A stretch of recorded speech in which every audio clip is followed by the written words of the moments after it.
সংগ্রামী বন্ধুগণ, আমাদের যে স্লোগানটা ওটা সবাইকে জানিয়ে দেওয়ার জন্য আমরা এখন স্লোগানটা দিচ্ছি। Action to action, action to action,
অধিকারের জন্য তারা কি পাকিস্তানের দালাল নয়? আপনারাই উত্তর দেন। আমরা যদি আজকে বাংলাদেশ ভারতের দালাল হয়ে থাকে তাহলে তারাও পাকিস্তানের দালাল। তাহলে আমরা কেন তুমি কোথায় কোথায় বাংলা ছাড়বেন কোথায় বলতে হচ্ছে তারা তখন তাহলে কেন বলতেছে না যে আমাদের আইন আমাদের সব কিছু, তাহলে তারা কেন বাংলা ছেড়ে পাকিস্তানে যাচ্ছে না? তাই আমরা বলবো যে 2 জন নয়, আমার মা আজকে 28 ডিসেম্বর আমি আন্দোলনে আসছি। প্রত্যেকটা মা বাবা ভাই বোনদের উচিত যারা যারা সনাতনীরা আছেন তাদের বাইরে বেরিয়ে আসা উচিত। একজনকে সাহায্য করবো 10 জন যেন আমরা ঝাঁপিয়ে পড়ি,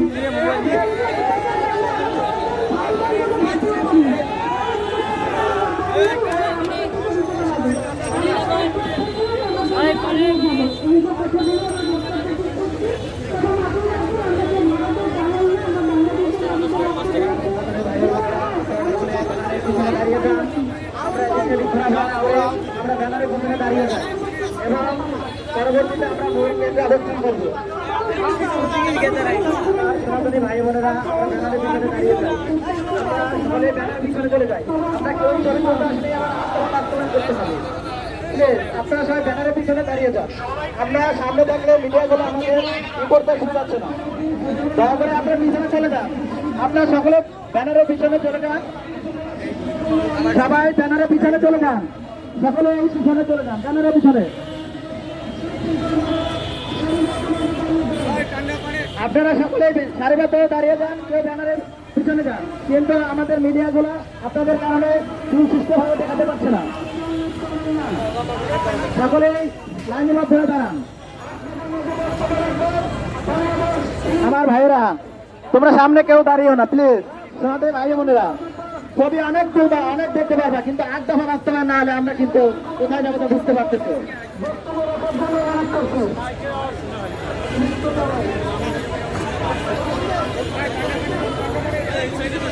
স্বেচ্ছাসেবক সামনে থাকবেন না, এটা আমাদের সৌন্দর্য নষ্ট হয়। আপনারা সামনে ভিন্ন করে আপনারা ব্যানারের পিছনে অবস্থান করুন, আপনাদের সাথে আপনারা এখন কোনো পিছনে অবস্থান করুন, তাহলে আমাদের আন্দোলনের সচেতনতা করছে।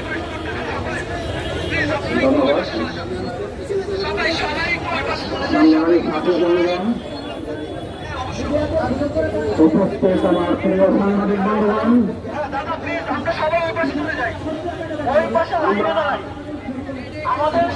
আপনারা দেখেছেন যে প্রায় সময় বাংলাদেশের হিন্দুরা রাজপথে দাঁড়াতে বাধ্য হয়। আমি দেখেছিলাম জিয়াউর রহমানের শাসনামল, শহীদ বঙ্গবন্ধুর শাসনামল, 1971-এ 30 লক্ষ শহীদের রক্তের বিনিময়ে এই বাংলাদেশ স্বাধীন হলেও আজও বাংলাদেশের হিন্দু সম্প্রদায় স্বাধীনতা লাভ করতে পারেনি। আমরা কিন্তু বঙ্গবন্ধু শেখ মুজিবুর আমাদের 8 দফা যদি শারদীয় দুর্গাপূজার আগে বাস্তবায়ন না করে তাহলে দাবি উঠবে 1 দফা। সেই দাবিটা হবে কিন্তু সবাইকে আপনারা সবাই আমার সাথে একমত আছেন। আমার প্রিয় সাংবাদিক বন্ধুগণ, আপনাদেরকে অনুরোধ করতে চাই, বাংলাদেশের হিন্দু নির্যাতন হয়, আপনারা সঠিকভাবে কেন জানি প্রচার করেন না। হয়তো আমার দাবি আপনারাও চাপের মুখে, যখনই যে সরকার আসে আপনারা চাপের মুখে থাকেন। আজকেও বাগেরহাটে গতকালকে হিন্দু নির্যাতন হয়েছে, সিলেটে পল্লী চিকিৎসক রতন বাবু, যিনি কোন রাজনৈতিক দল করেন না, তার বাড়িটি 5 তারিখ রাত্র 8টায় দখল করে নেওয়া হয়েছে। এরকম সারা বাংলাদেশে হিন্দু মারণ ধর্ষণ হয়, হিন্দু বাড়িঘর পুড়িয়ে দিয়েছে, হিন্দু সম্পদ দখল হয়েছে।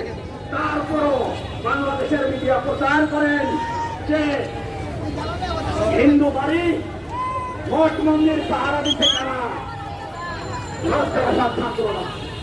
পাহারা দিতে কারা, বিএনপি, পাহারা দিতে জামায়া, তাহলে ভাঙবে কারা?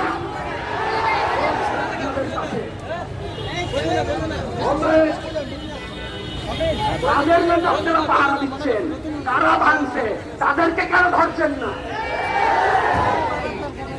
আপনারা সঠিকভাবে আমাদেরকে এই দেশে থাকতে দেন, তাহলে আপনাদেরকে পাহারা দিতে হবে। আমি এরপরে আমাদের নেতৃবৃন্দ এখানে অন্যান্য বক্তারা আছেন, তারা বক্তব্য দিবেন। অবসর সময়ের সুযোগে কবি বংশীপুতা দখল করতে চেষ্টা করছে। আমরা এই হীন প্রয়াসের তীব্র প্রতিবাদ জানাই।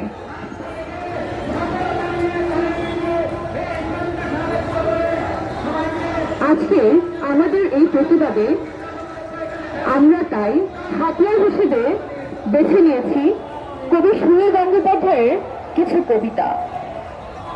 আমাদের সুরীর বন্ধুরা, আপনারা কিছু কবিতা, কবি সুনীল গঙ্গোপাধ্যায়ের কিছু কবিতা নিয়ে আমরা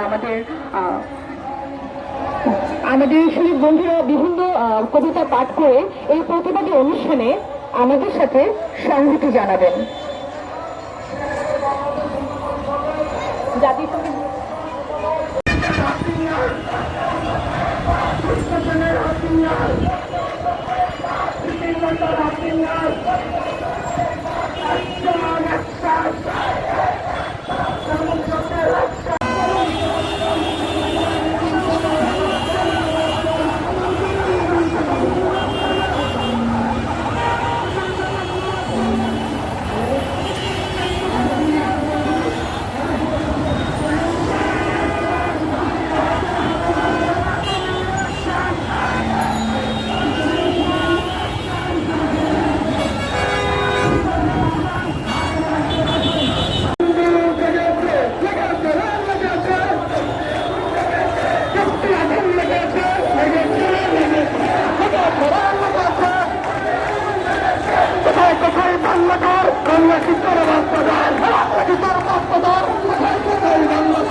ঠিকানা